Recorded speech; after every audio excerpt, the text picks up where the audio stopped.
Most men live lives of quiet desperation. It's one of my favorite quotes ever because it's true.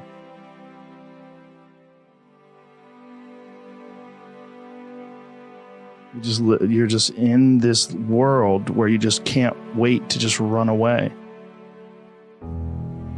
But I think one of the reasons why these people have this deep-seated anger and resentment is there's a bunch of people out there that have these lives that are deeply unsatisfying, because I think there are so many people that are working all day long doing something that is deeply unsatisfying and almost painful to them. Yeah, it's soul killing. Soul killing. They're stuck in traffic all day, and then they're stuck in a cubicle after that.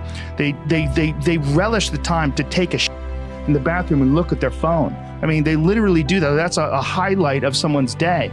They get in traffic on the way home. They get home after that, they're watching television. I think if people have a regular day job, if you could just find one thing that you do as a passion project and just keep building on it, just keep watering it, keep adding fertilizer, keep giving it attention, keep giving it focus, and you can escape. You can escape, and you can be self-serving. You could be okay. You're gonna be okay.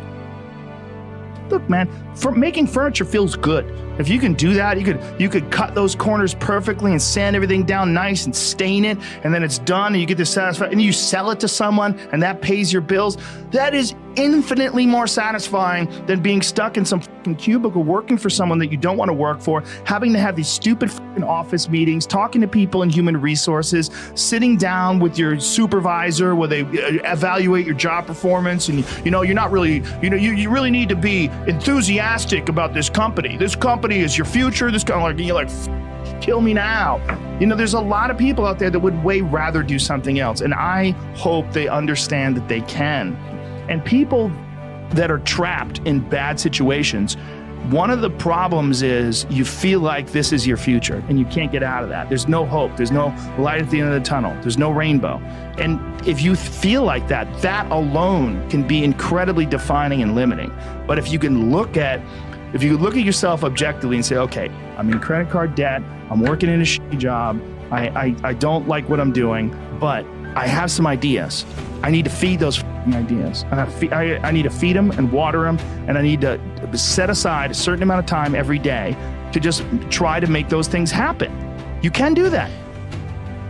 Everyone has a different personality. They have different interests, different things that they would be really satisfied pursuing. That's not encouraged. What's encouraged is go find a job.